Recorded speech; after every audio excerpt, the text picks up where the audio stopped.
अस्सलाम वालेकुम Pakistan property leaders, मेरा नाम राना अदनान मुदस्सर है और चंद दिन पहले मैंने एक वीडियो रिकॉर्ड की थी, आप लोगों के साथ शेयर की थी। उस वीडियो मैसेज में मैंने ये बात की थी कि बहरिया टाउन कराची में रिहायशी प्लॉट ख़रीदने का ये सुनहरी मौका है और उस पर बहुत सारे कस्टमर्स का फ़ीडबैक आया, बहुत सारे लोगों ने बात की।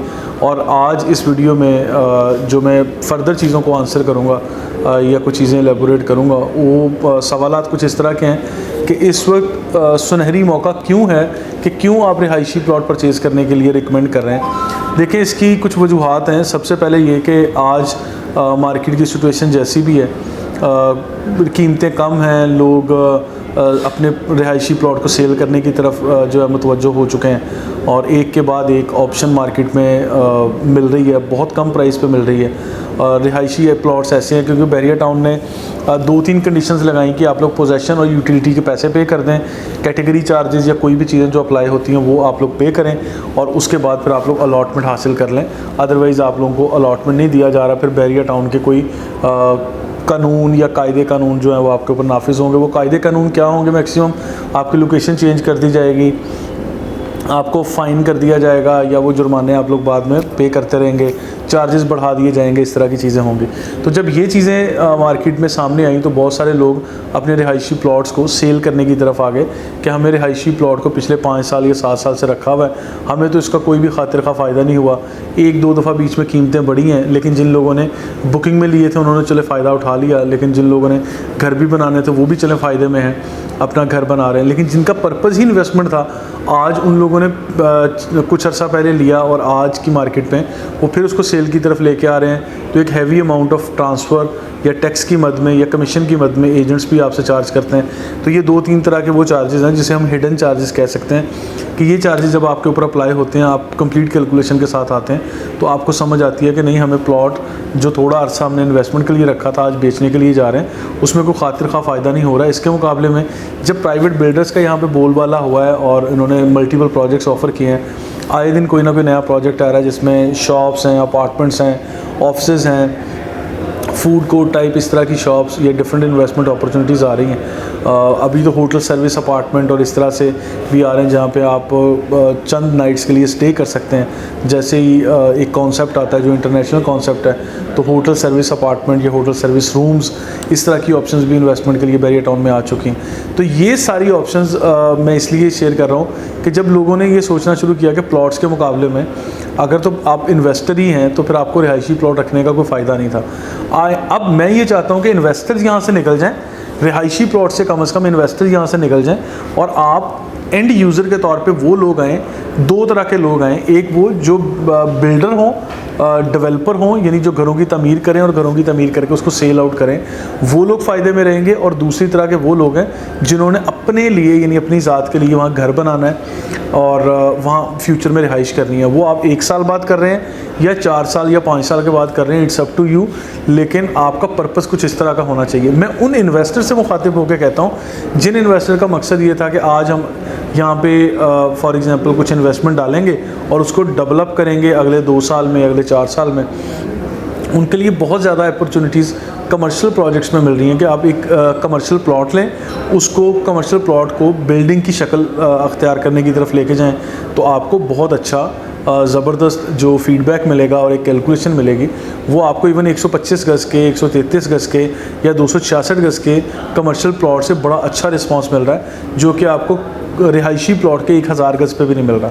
तो अब मैं सिर्फ उन लोगों को रिकमेंड कर रहा हूँ जिन लोगों ने बहरिया टाउन को आबाद करना है, जिन लोगों ने बहरिया टाउन में रहना है, जिन लोगों ने कंस्ट्रक्शन की तरफ आना है, जिन्होंने अपने घर की तरफ आना है, वो लोग रहें।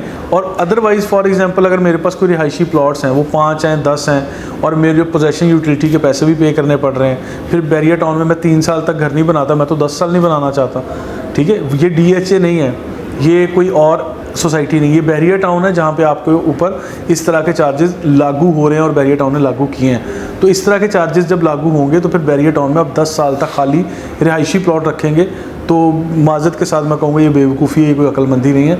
रिहायशी प्लॉट के ऊपर आपको नॉन यूटिलाइजेशन चार्जेस या नॉन कंस्ट्रक्शन चार्जेस आप कह लें, इस तरह के चार्जेस वगैरह आपके ऊपर आयद होते रहेंगे।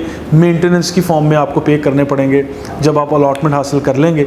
एक मिसाल दे रहा हूँ कि 1000 गज़ का जो प्लॉट है, अगर उसमें 200-300 गज़ ज़मीन भी ज़्यादा निकलती है तो पर गज़ के हिसाब से आपको वो भी पैसे पे करने पड़ते हैं। और फिर कैटेगरी चार्जेस हैं, पोजेशन के चार्जेस हैं, यूटिलिटीज़ के चार्जेस हैं, और ये 10 तरह के चार्जेस आप पे कर देते हैं। आपके प्लॉट की प्राइस काफ़ी ज़्यादा हो जाती है। फिर आप मेंटेनेंस चार्जेस या फिर आप एनुअली या मंथली एक चार्जेस वो है जो आपका मीटर ऑन हो जाता है, आप पे करना शुरू कर देते हैं। अगर तो मैं इन्वेस्टर हूँ तो फिर मैं ये चाहूँगा कि मेरी जेब से हर माह या हर साल पैसे जाएँ ना, मेरे पास पैसे ऐड ऑन होने चाहिए, यानी रेंटल रिटर्न आना चाहिए, या एक ROI मैं अगर कैलकुलेट करूँ तो रिटर्न ऑन इन्वेस्टमेंट होना चाहिए जो मेरे पास आए, ना कि मेरी जेब से जाता जाए। ठीक है, तो फिर इस सूरत में हम लोग ऑफ़र करते हैं कि आप लोग जो यहाँ पे बिल्डिंग्स बन रही हैं, कंस्ट्रक्शन हो रही है, हाई राइज बिल्डिंग्स हैं, यानी वर्टिकल जो बिल्डिंग्स अब सामने आ रही हैं, उस वर्टिकल इन्वेस्टमेंट में आप लोग आ जाएं। आप लोग शॉप्स में आएँ, आप लोग ऑफिस में आएँ, अपार्टमेंट में आएँ, पेंट हाउसेस और डिफरेंट किस्म की चीज़ें आपको दी जा रही हैं। अब रिहायशी प्लॉट परचेज़ करने के लिए अब मैं समझ रहा हूँ कि सुनहरी मौका, और वो मौका क्यों है, क्योंकि बहुत सारे ऐसे लोग जो इन्वेस्टर्स थे वो यहाँ से अपना पैसे निकाल रहे हैं। वो या तो DHA की तरफ मूव करेंगे जिनको बैरिया समझ में नहीं आ रहा, या वो बैरिया के अंदर ही रहेंगे लेकिन वो कमर्शियल प्रॉपर्टीज़ की तरफ जाना चाह रहे हैं, क्योंकि कमर्शियल प्रॉपर्टीज़ इस टाइम बहुत अच्छी ज़बरदस्त किस्म की ऑप्शंस के साथ आ रहे हैं, बड़े अच्छे प्लॉट्स आ रहे हैं, और उसके ऊपर जब आप फिजिबिलिटी बहुत अच्छी बनती है। एक मिसाल दे देता हूँ मोटी मोटी, उसके लिए अलग वीडियो तो हमारे पास मौजूद है, हमारे लड़कों ने मेहनत की हुई है, लेकिन वीडियो में जब एक्सप्लेन कर रहा हूँ तो इसका जिक्र करता ही चलूँ। एक मिसाल दे रहा हूँ कि 6 से 7 करोड़ रुपए का आपका 266 गज़ का प्लॉट आता है बैरिया टाउन। ये कमर्शियल प्लॉट की बात कर रहा हूँ, जो लिबर्टी कमर्शियल 1, लिबर्टी कमर्शियल 2 और लिबर्टी कमर्शियल 3 है। 266 स्क्वायर यार्ड इसका साइज़ है। आपको ग्राउंड, बेसमेंट, ग्राउंड और 8 स्टोरी तक बिल्डिंग बनाने की परमिशन है। जब आप इसके ऊपर बिल्डिंग बनाएंगे और अपार्टमेंट बनाएंगे तो आपकी जो कॉस्ट आएगी वो 12 से 13 करोड़ रुपए आएगी, और 6 से 7 करोड़ रुपए का आपका प्लॉट था।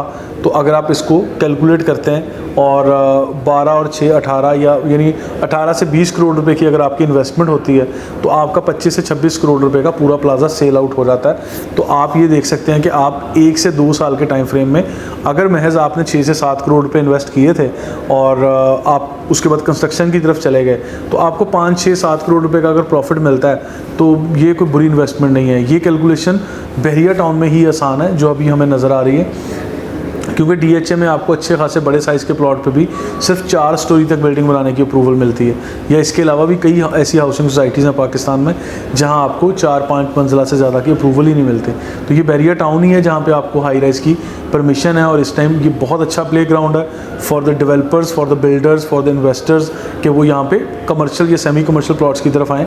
रेजिडेंशियल की तरफ सिर्फ प्योर रेजिडेंशियल इंटरेस्ट से जो लोग आना चाह रहे हैं मैं उनको ही मशवरा दे रहा हूँ। और आज की मार्केट, जिस तरह करंट मार्केट की सिचुएशन चल रही है जी, मार्केट डाउन हो गई, लुट गए, मर गए, मार्केट में करेक्शन आती है, उसको करेक्शन कहते हैं। उसको ये नहीं कहते कि हाँ जी बिल्कुल ही डाउनवर्ड्स आपका ग्राफ चला गया और जनाब नेगेटिव का कोई ऐसा गियर लग गया रिवर्स का कि जनाब आपकी ये तो पूरा 2022 ऐसा कोई ऐसा साल आ गया कि यहाँ पे साल 2021 में ग्राफ ऊपर जाना था और साल 2022 में ग्राफ बिल्कुल ज़मीन पे आके गिर जाएगा, ऐसा नहीं है। हल्का फुल्का करेक्शन आता है जो कि पूरी दुनिया में आता है। मैं आप लोगों को ये चीज़ समझा रहा हूँ, पहले भी समझाई है। तो ये मेरा मैसेज इसलिए है कि वो हल्के फुल्के करेक्शन ज़रूर है, लेकिन इसके बाद फिर से ये ग्राफ ऊपर ही जाएगा। जो लोग ले रहे हैं वो अच्छा कर रहे हैं, लेकिन जो यहाँ पे रिहायशी प्लॉट सेल करने के लिए आए हैं, अव्वल तो मेरा उनको मशवरा यही है कि आप सेल ना करें। लेकिन इसके बावजूद मैं कहूँ या ना कहूँ, हर बंदे ने मेरी बात पे अमल नहीं करना। ख़रीदने वालों के लिए चले मैं यहाँ मशवरा देता हूँ कि ख़रीदने के लिए आपको बेहतरीन टाइम है। आप लोगों को अगर एक मिसाल 1 करोड़ रुपए का एक प्लॉट था 250 गज़ का, आज वो आपको 80, 85 या 90 लाख रुपए में मिल रहा है, 10-15 लाख रुपए नीचे मिल रहा है, तो आराम से ले लें। आपको उसकी इन्वेस्टमेंट कल को भी तो जाके यही वाला प्लॉट आपको 1.5-2 करोड़ रुपए का मिलेगा। अगले 5 साल में कीमतें कहाँ जा रही हैं ये आप इमेजिन नहीं कर सकते। और मैं हमेशा कहता हूँ कि बैरिया टाउन में रिहायशी प्लॉट हो, कमर्शियल हो या कुछ भी हो, अगर कीमतों का मैं 10 डिफरेंट फेज़ में डिवाइड करूँ तो आज बैरिया टाउन की प्रॉपर्टीज़ की जो प्राइस है वो चौथे फेज़ पे जाके लाई कर रही है। अभी 6 फेज़ बाकी हैं। इनकी कीमतों को कराची सिटी से जब हम कंपैरिजन करेंगे या हैदराबाद की प्रॉपर्टी से कर लें या एनीवेयर इन पाकिस्तान, लाहौर, कराची, इस्लामाबाद की जब प्रॉपर्टीज़ के साथ आप देखेंगे तो अभी इसने बहुत ग्रो करना है, बहुत ऊपर जाना है। अभी तो यानी ये समझ लें कि सादा अल्फाज में कह रहा था, अभी तो पार्टी शुरू हुई है, यानी अभी तो चीज़ें बहुत ऊपर जानी हैं।